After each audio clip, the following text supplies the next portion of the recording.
Good morning students. आज हम lesson number 4 के नेक्स्ट न्यूमेरिकल्स की बात कर रहे हैं।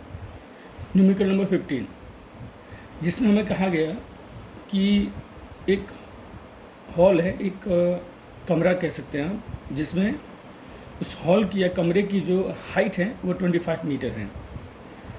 हम एक किनारे से गेंद को 40 मीटर पर सेकंड की स्पीड से फेंक रहे हैं, 40 मीटर पर सेकंड स्पीड से धरातल के साथ कुछ कोण बनाते हुए। ये गेंद छत को जस्ट उसके निकट से होती, मीन्स स्पर्श नहीं करती, उसके जस्ट निकट होती हुई वापस पुनः फर्श पर गिरती है। तो गेंद द्वारा फर्श पर तय की गई क्षैतिज दूरी, इट मीन्स परास ज्ञात करनी है आपको हाइट दे दिया कि मैक्सिमम 25 मीटर तक वो गेंद पहुंच पाती हैं। आपको इनिशियली वेलोसिटी दे रखा है, हमें रेंज फाइंड करना है। अगर रेंज का फॉर्मूला देखें तो वो है v0 square sine 2 theta upon G, जिसकी वैल्यू कांस्टेंट है 9.8 मीटर पर सेकेंड स्क्वायर। इनिशियली वेलोसिटी हमें दे रखा है 40 मीटर पर सेकेंड। अगर हमें थीटा मिल जाए तो हम यहाँ थीटा की वैल्यू पुट करके इस आर को सॉल्व कर सकते हैं। हाइट का फॉर्मूला होता है v0 square sine square theta upon 2g। प्रक्षेपीय गति में हमने हाइट का एक फॉर्मूला डिराइव कर चुके हैं। मैं यहाँ साइन स्क्वायर थीटा को करता बनाता हूँ, 2g का गुणा v0 स्क्वायर का भाग, साइन थीटा होगा स्क्वायर रूट। अब सारी वैल्यू पुट करते हैं। 2g हाइट h, v0 की स्क्वायर की वैल्यू 40 स्क्वायर रूट लेते हैं तो रिजल्ट आता है 0.5534। साइन थीटा की टेबल में जब हम इसकी वैल्यू सर्च करते हैं तो थीटा का मान हमको मिलता है 33 डिग्री एंड 36 मिनट। हमने इसको 2 थीटा किया, क्यों? क्योंकि इसके फॉर्मूले में कितना है 2 थीटा, तो डबल कर दो। 33 का डबल हुआ 66, 36 मिनट का डबल हुआ 72 मिनट। एक्चुअली मैं जानता हूँ कि 60 मिनट जो होता है ना वो 1 डिग्री के बराबर होता है। यहाँ से 60 मिनट कम कर दो, यहाँ 1 डिग्री इंक्रीज़ कर दो, तो ये 67 डिग्री हो गया। यहाँ 60 मिनट कम होकर बच गया 12 मिनट। इन 2 थीटा की वैल्यू हुई 67 डिग्री 12 मिनट, क्योंकि 1 degree equal to 60 minute. R में वैल्यू पुट कर दो, जो आर का फॉर्मूला है उसमें v0 square it means 40 square sine 2 theta, theta it means 67 degree 12 minute upon G. हम जब इसको सॉल्व आउट करते हैं, साइन 67 डिग्री 12 मिनट की वैल्यू होती है 0.9219। वो भी नेचुरल साइन की टेबल से ही देखना रहेगा। पूरा सॉल्व करने के बाद आर की वैल्यू आपको मिलती है 150.51 मीटर। इट मीन्स वो 150.51 मीटर दूरी क्षैतिज दूरी तय करेगा। नेक्स्ट क्रम है 16 नंबर। उसमें कहा गया कि एक व्यक्ति मैक्सिमम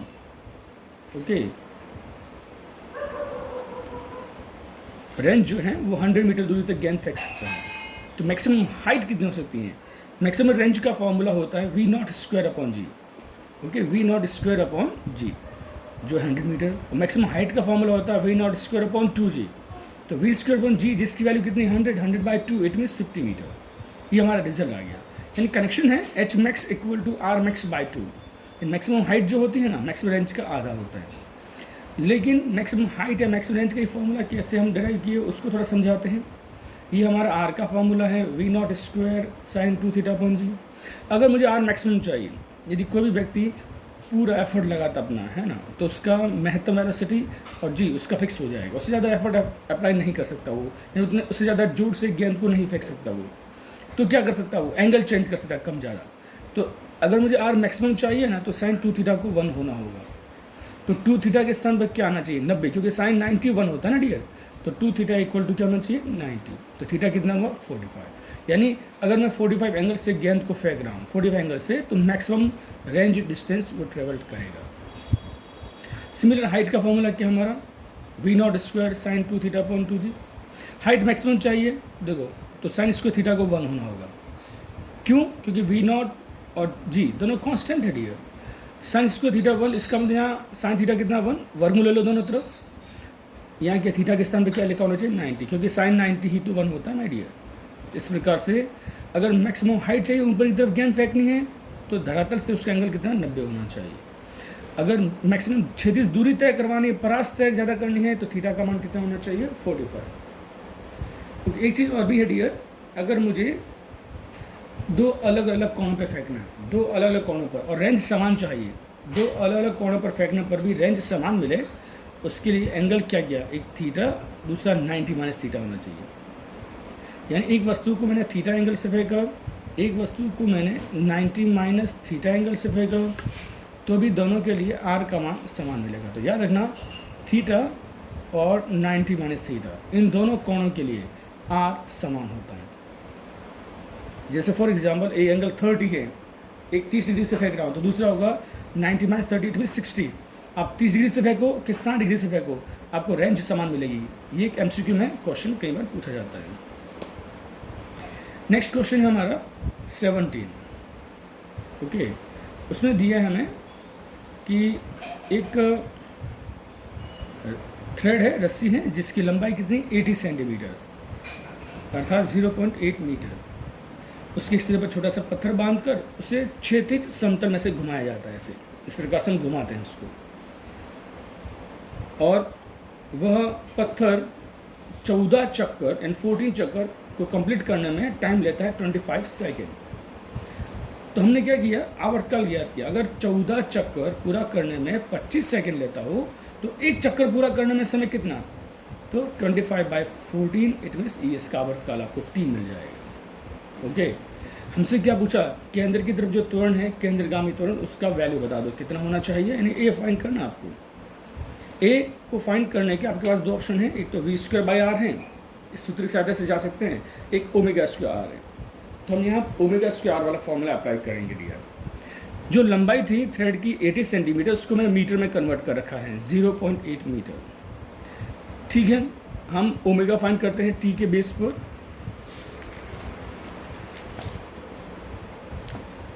ओमेगा होता है 2π/t, टी जिसकी वैल्यू 25, 2 ये पाई, तो टी की वैल्यू कहते हैं 25/14, 14 पर आ गया। इस पर को सॉल्व आउट किया, रिजल्ट आया 3.516 रेडियन पर सेकेंड। केंद्रगामी त्वरण सेंट्रीपिटल एक्सेलरेशन की वैल्यू फाइंड करने का फॉर्मूला ω²r, ओमेगा का स्क्वायर इंटू आर रेडियस, पूरा सॉल्व करें 9.894 मीटर पर सेकेंड स्क्वायर, ये हमारा रिजल्ट। फिर इसी टाइप का एक और क्वेश्चन है 18 नंबर का। इसमें बोला गया कि एक एरोप्लेन है इन वायुयान जो कि 1 किलोमीटर त्रिज्या के वृत्ताकार पथ से उड़ रहा है, इस तरह से उड़ता जा रहा है क्षैतिज वृत्ताकार पथ पर। ओके, उसकी स्पीड है 900 किलोमीटर पर आवर। सबसे पहले स्पीड को मीटर पर सेकेंड में कन्वर्ट करें, इसके लिए 5/18 से मल्टीप्लाई करें, तो सॉल्व करते हैं आप तो 250 मीटर पर सेकेंड आता है। रेडियस को भी हमने मीटर में कन्वर्ट कर दिया 1000 मीटर। हमको फिर वही सेंट्रीपिटल एक्सेलरेशन यानी केंद्रगामी त्वरण फाइंड करना है, जिसका फॉर्मूला है v²/r। v कौन 250 का स्क्वायर, r कितना 1000। सॉल्व करेंगे तो 62.5 मीटर पर सेकेंड स्क्वायर हमको रिजल्ट मिल जाता है। नेक्स्ट क्वेश्चन है 25 नंबर का। उसमें दिया है कि पृथ्वी की सतह पर एक ऑब्जर्वर खड़ा है। उसने वायुयान को जैसे एक जगह पर नोट किया जिसकी धरातल से हाइट कितनी 3400 मीटर ऊंचाई पर है। 10 सेकंड में ये वायुयान ए से बी तक पहुंच जाता है। तो व्यक्ति की दृष्टि जो है ना, पहले ए पर थी, जब वो बी पर जाती है दृष्टि, तब तक वो 30 डिग्री घूम जाती है। ए से बी तक जाते जाते उसकी दृष्टि 30 डिग्री रोटेट कर जाती है, ऐसे एंगल 30 डिग्री घूम जाती है। तो बताइए 10 सेकंड में वो कितना दूरी तय किया, फर्स्ट सेकंड, फिर वायुयान की चाल कितनी है। 10 सेकंड में कितना चला हो ए से बी तक, तो हमें ए भी दूरी बतानी है, सेकंड वायुयान की स्पीड भी बतानी है। ठीक है, स्पीड बराबर होता है दूरी और समय का अनुपात। जब दूरी मिल जाएगी, समय तो आप दे चुके हैं क्वेश्चन में 10 सेकंड। तो इस ट्राइंगल ओ ए बी में मैं tan थीटा ज्ञात करूँ तो tan थीटा होता है सामने की बजाय और पास की बजाय, इट मीन्स लंब बटे आधार ए बी अपॉन ओ ए।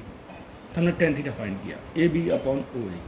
हमें ए बी ऑब्जर्व बनाए तो ओ ए सामने ले गए, ओ ए tan 30, ओ ए की वैल्यू 3400 मीटर, tan 30 1/√3। इसको आप सॉल्व करेंगे तो आपको ए बी मिल जाएगा। हमको क्या चाहिए, चाल का फॉर्मूला क्या है, दूरी और समय का अनुपात। दूरी है 3400 3400 अपॉन √3 की वैल्यू होती है 1.73 अपॉन टाइम कितना 10 सेकेंड, 0 कैंसिल।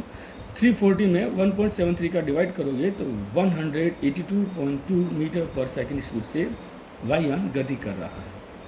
अगर इसी को किलोमीटर पर आवर में बदलना है तो 18/5 18/5 से मल्टीप्लाई कर देना, तो ये आपको किलोमीटर पर आवर में भी मिल जाएगा। नेक्स्ट क्वेश्चन है 4.8। ये एक बर्फ़ की सरफेस है जिस पर तीन लड़कियां A, B और C स्केटिंग कर रही हैं। ये वृत्ताकार पाथ है, इसमें इसकी रेडियस आपको दी जा रही है 200 मीटर। किसी बिंदु P से तीन गर्ल स्केटिंग करती हुई व्यास तक P के व्यास तक Q बिंदु पर पहुंचती हैं, अलग अलग मार्ग से। गर्ल A इस मार्ग से पहुंच रही है, गर्ल B स्ट्रेट ऐसे जा रही हैं, गर्ल C इस तरह से Q पर पहुंच रही है, यानी तीनों अलग अलग मार्ग से P से Q तक पहुंच रहे हैं। तो पूछा गया तीनों गर्ल्स के लिए विस्थापन कितना। एक्चुअल में विस्थापन इट मीन्स इसकी अंतिम अवस्था और प्रारंभिक अवस्था के बीच का न्यूनतम पाथ लेंथ होता है, मिनिमम स्ट्रेट लंबाई। तो वो तीनों के लिए सेम है भाई, तीनों एक ही पॉइंट से शुरू कर रहे हैं और अंतिम बिंदु भी सबका समान है, तो सबके लिए विस्थापन की वैल्यू इक्वल है, और वो है इसका व्यास 2r, इट मीन्स 400 मीटर। फिर हमसे पूछा गया इन तीनों गर्ल में से किसका पथ लंबाई और विस्थापन दोनों समान है। अगर आप ध्यान दें तो गर्ल B के लिए विस्थापन भी यही है और पथ लंबाई भी यही, क्योंकि उसका पाथ ही विस्थापन दोनों सेम है, क्योंकि स्ट्रेट सरल रेखीय पथ पर चल रही है वो, तो उसके लिए दोनों वैल्यू सेम है। तो गर्ल B के लिए विस्थापन और पथ लंबाई समान है। हमसे ये पूछता है किस गर्ल के लिए पथ लंबाई सबसे अधिक है, तो गर्ल C के लिए सबसे ज़्यादा चल रही है। रेशियो में मतलब क्रम में पूछता है सबसे कम विस्थापन किसका, तो B का, उससे अधिक A का, उससे अधिक सबसे कम पथ लंबाई किसकी, B की, उससे अधिक पथ लंबाई A की, और सबसे अधिक पथ लंबाई किसकी, C की। इस तरह से आप ये भी फाइंड कर सकते हैं।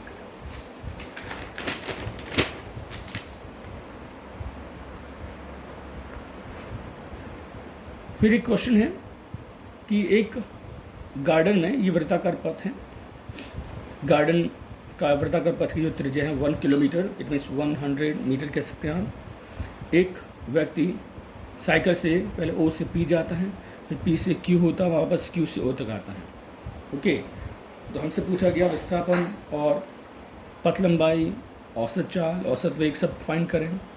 सबसे पहले मैं कहना चाहूँगा विस्थापन के लिए डियर, वो O से स्टार्ट हुआ, P गया, P से Q आया, और मीन्स पूरे वृत्ताकार पथ का चौथा भाग गया, Q से वापस O आ गया, यानी जिस बिंदु से उसने गति को प्रारंभ किया उसी बिंदु पर वो पुनः पहुँचता है। इट मीन्स उसका विस्थापन 0 होता है। औसत वेग विस्थापन और समय अंतराल का अनुपात होता है। अगर विस्थापन 0 है तो औसत वेग भी रिजल्ट 0 ही आएगा डियर।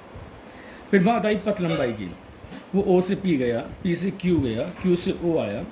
PQ क्या है, पूरे वृत्ताकार पाथ का 1/4 है, पूरी परिधि का चौथा भाग है। क्यों, ये एंगल कितना 90, पूरा सर्कल में एंगल होता है 360 डिग्री, तो 360 का 90 डिग्री जो होता है वो चौथा भाग है, 1/4 हिस्सा है। तो पूरी परिधि का हम चौथा भाग ही घूमें, पूरी परिधि होती है 2πr, उसका चौथा पार्ट है PQ।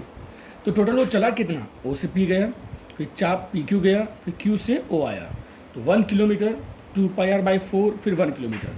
इस तरह से हम इसकी पथ लंबाई ज्ञात कर रहे हैं। सॉल्व किए तो उसकी टोटल पथ लंबाई आई 3.57 किलोमीटर। उसने पूरा ये O से P, P से Q, Q से O चलने में टोटल टाइम कितना लिया, 10 मिनट ओनली। तो उसको आवर्स में कन्वर्ट करने के लिए 60 से डिवाइड कर दो, तो 1/6 आवर टाइम लेता है वो। औसत चाल होता है पथ लंबाई और समय अंतराल का अनुपात। पथ लंबाई कितना है 3.57, टाइम इंटरवल कितना है 1/6, एडजस्ट करो, रिजल्ट आएगा 21.42 किलोमीटर पर आवर, यानी इतनी स्पीड से वो गति कर गया। एक क्वेश्चन है 4.11 डियर। एक यात्री रेलवे स्टेशन पर उतरता है, रेलवे स्टेशन से उसको होटल पे पहुंचना है। रेलवे स्टेशन से होटल के बीच का न्यूनतम पाथ है, मीन्स स्ट्रेट एकदम सामने रोड पर ही 10 किलोमीटर दूरी पे होटल है, वहाँ उसको पहुँचना है। ओके, उसने यहाँ से रिक्शा किया, रिक्शा चालक ने चतुराई से उसको लॉन्ग डिस्टेंस से ट्रेवल कराते हुए 23 किलोमीटर घुमा दिया और फिर होटल पे ले गया। तो बताइए औसत चाल और औसत वेग कितना है। सबसे पहले 28 मिनट को हमने आवर्स में कन्वर्ट करने के लिए 60 से डिवाइड कर दिया, 28/60। देखो औसत चाल का फॉर्मूले में होता है पथ लंबाई और समय अंतराल। पथ लंबाई मीन्स जितना भी तुम टेढ़ा बेढ़ा चले हो सब गिनना है, तो 23 किलोमीटर अपॉन 28/60। इसको आप सॉल्व करेंगे तो आपको औसत चाल मिलेगी।